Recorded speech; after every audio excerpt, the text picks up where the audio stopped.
Elle semble a priori moins concernée que l'industrie, mais l'agriculture est tout autant au cœur des préoccupations de la COP 21 à Paris. Sécheresse, inondations, famine, l'exploitation des terres est bien souvent la première victime du réchauffement climatique. Et ce sont les paysans, les petits paysans qui en paient le prix. On en parle ce soir avec Arsène Konaté. Bonsoir, merci d'être avec nous sur TV5 Monde. Vous êtes chargé de programme à l'INADES Formation au Burkina Faso. L'INADES est l'Institut africain pour le développement économique et social. Alors, vous êtes donc à Paris pour la COP 21. Vous serez demain, précisément, au Bourget. Que venez-vous plaider au cours de cette conférence onusienne sur le climat? Bonsoir. Donc, permettez-moi de préciser, je suis arrivé à Paris pour deux raisons principales. La première raison, c'était dans le cadre du festival alimentaire, où nous avons sillonné près de 600 localités, en France, pour sensibiliser autour des questions liées au mode de production, au mode de consommation, afin de pouvoir trouver une alternative pour pouvoir consommer de manière durable et produire également de manière durable. Et dès cette semaine, je devrais participer aux activités organisées dans le cadre de la COP 21 au Bourget, où je serai là avec la société civile burkinabé. Alors le Burkina Faso, on en parle beaucoup depuis plusieurs mois pour des raisons politiques, mais votre pays est directement aussi impacté par le changement climatique. Est-ce que vous pouvez nous en dire plus? Quels sont les fléaux que rencontre votre pays? Les changements climatiques au Burkina Faso affectent non seulement l'agriculture, comme vous l'aviez précisé dès le départ. Nous avons une production agricole qui est très basée sur l'agriculture familiale. Et du coup, ces agriculteurs familiaux qui utilisent des moyens toujours rudimentaires pour la production n'arrivent pas toujours à subvenir à leurs besoins. D'une part. Nous avons également des séries d'inondations couplées à des vagues de sécheresse par intermittence et qui font du coup que les populations les plus vulnérables, notamment ceux qui vivent en milieu rural, les femmes, les enfants, les vieux, subissent un lourd tribut, notamment des pertes de leur habitat, des déplacements de population et une faible production. Est-ce que vous pourriez nous donner un chiffre ou une proportion du nombre d'habitants au Burkina Faso qui vivent justement de cette agriculture familiale? Alors au Burkina, nous avons environ 16 millions d'habitants et 80% de cette population vit en milieu rural. Donc nous avons et s'occupe principalement d'agriculture. Donc nous avons environ 12 millions de personnes qui vivent directement de l'agriculture.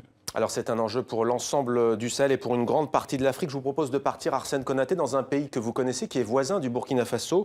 Il s'agit du Niger. Et là encore, les petits paysans, on va le voir, sont les premières victimes des aléas climatiques. L'agriculture familiale y est grandement menacée.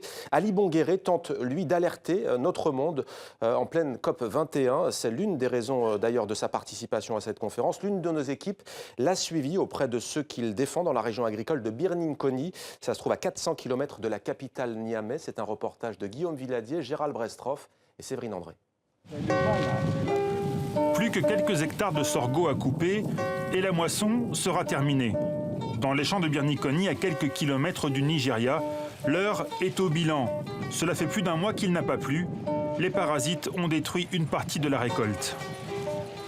Par exemple, ici, là, quand vous constatez, il n'y a que quelques grains. Pourquoi? Parce que s'il y a moins d'eau, c'est un facteur de favorisation des insectes qui seront nuisibles à nos plantations.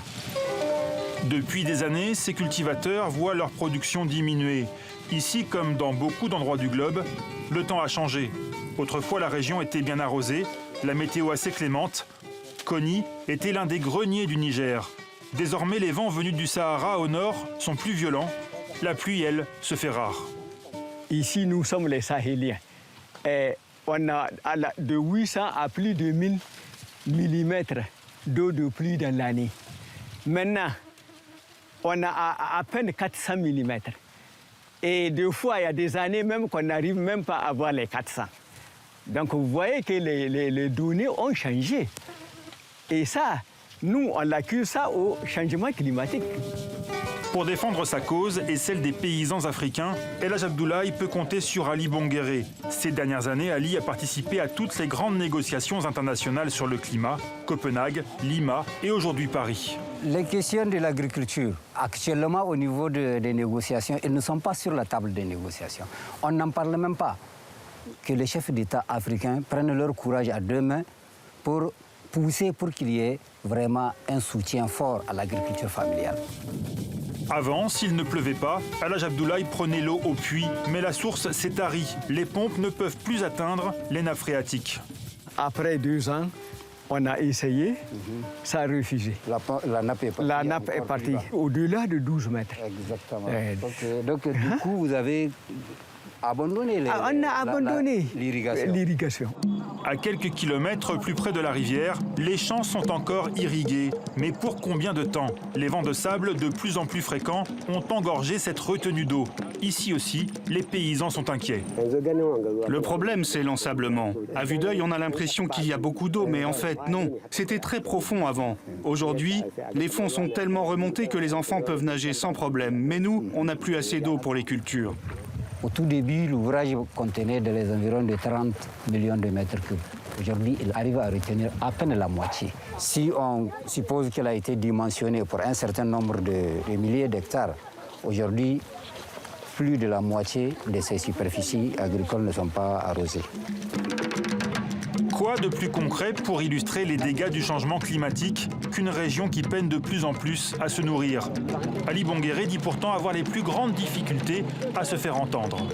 Aujourd'hui, quand vous partez à une session de négociation, vous avez l'impression que ce dont on discute, c'est essentiellement les problèmes des pays du Nord. On ne parle que de la fonte des glaciers, on ne parle que des ouragans, heureusement, qui ne concerne pas directement l'Afrique. On parle de tout sauf les véritables problématiques des pays en voie de développement. Qu'attendre alors de la COP 21? Si l'on en croit les experts qui ont eu accès au texte préparatoire, la notion de sécurité alimentaire serait à peine mentionnée dans l'accord de Paris. Voilà qui interpelle. Arsène Konaté, une réaction peut-être à ce reportage et à ce qu'on vient d'entendre? Oui, quand on regarde ce reportage, c'est un peu alarmant de constater que les problématiques liées à la survie de millions de personnes en Afrique, notamment au sud du Sahara, qui sont très affectées par les problèmes de sécheresse, ne sont pas à la table de négociation. Et ce n'est que les intérêts des plus grandes puissances qui sont présentés comme un enjeu au niveau de la COP 21. Alors, les problématiques du Nord abordées par des puissances du Nord, vous partagez ce point de vue? Oui, des problématiques du Nord abordées par les grandes puissances et au niveau africain, disons au niveau du monde en développement, les pays en voie de développement, la problématique de l'agriculture est pleinement posée. Maintenant, ce qui importe, c'est que nos dirigeants puissent plaider pour faire passer justement l'agriculture, la souveraineté alimentaire. Alors pour l'instant, c'est ce qu'ils font, les dirigeants africains. Et d'ailleurs, la France a hier promis des milliards d'euros, notamment contre la désertification. L'argent est-il, selon vous, une bonne réponse pour lutter contre le changement climatique au Sahel? Donc, à notre avis, l'argent n'est pas seulement le seul facteur, justement, qui pourrait sortir l'Afrique de cette précarité que nous vivons. Parce que nous avons d'une part le comportement individuel, aussi bien de nos dirigeants que de la population. Nous sommes des pollueurs, même si c'est à une petite échelle, et il faut que les comportements changent. Nous adoptons des modes de production qui ne sont pas durables, avec l'utilisation intensive d'engrais, de biochimie, de la chimie, qui dénature les sols. Et donc, nous pensons qu'on ne pourra pas s'en sortir avec une telle attitude. Donc, il y a quelque chose à faire au niveau individuel. Il y a quelque chose également à faire au niveau politique. Parce qu'au niveau politique, il faudrait que le discours de nos dirigeants soit assez clair dans la mesure où, non seulement on laisse une porte ouverte pour l'industrialisation de l'agriculture, et de l'autre côté, il y a un débat qui se passe autour d'une production plus durable, notamment agroécologie. Alors, vous faites partie d'un réseau burkinabé de solidarité, d'accompagnement justement des initiatives de développement des populations défavorisées, donc les plus fragiles. Concrètement, que faites-vous? Comment accompagnez-vous les paysans, par exemple? Depuis la libéralisation du secteur économique au Burkina, dans les pays l'État s'est désengagé du secteur agricole, y compris les autres secteurs productifs. Et du coup, les agriculteurs se retrouvent sans appui conseil, sans ressources financières pour pouvoir mener leurs activités. Et les associations comme les nôtres, les réseaux comme les nôtres, nous intervenons auprès de ces agriculteurs pour leur apporter l'appui conseil nécessaire afin qu'ils puissent travailler et se nourrir dignement de leur activité. Et de l'autre côté, nous influençons également, nous travaillons à influencer les politiques pour qu'elles soient plus favorables à l'agriculture familiale. Alors vous participez donc aussi, à part la COP21, aussi au festival alimentaire. Il y a également cette campagne qui s'appelle Cultivons, coordonnée par Oxfam, l'organisation non gouvernementale. Il s'agit là de sécurité alimentaire. Est-ce que vous pouvez nous en dire plus? Ok.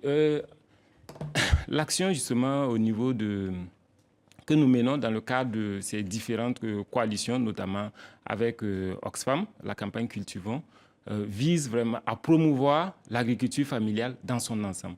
Et les problèmes de l'agriculture familiale qui se posent aujourd'hui, c'est les problèmes liés à l'accaparement des terres, c'est les problèmes liés aux semences, c'est des problèmes également liés au statut même de l'agriculteur. Parce que chez nous, par exemple, au Burkina, nous n'avons pas un statut d'agriculteur. Donc cela fait que du coup, ils ne peuvent pas influencer comme ils le pouvaient justement aux négociations avec le gouvernement ou participer au dialogue pour leur propre épanouissement. Et sur cette question, vous comptez sur la COP21. Vous pensez que cette conférence sera fructueuse?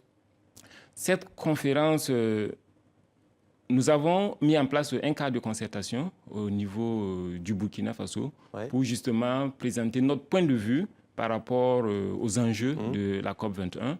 Et, nous sommes en train de militer pour qu'on puisse avoir des accords contraignants, d'une part, mais à côté de ces accords contraignants, nous sommes en train également de travailler pour que nos gouvernants puissent avoir des politiques réelles en matière d'adaptation au changement climatique et également d'atténuation des effets des changements climatiques sur la population. Merci beaucoup Arsène Konaté d'être venu témoigner sur TV5 Monde. Vous serez donc dès demain à cette COP21 au Bourget près de Paris. Il y a également le festival alimentaire.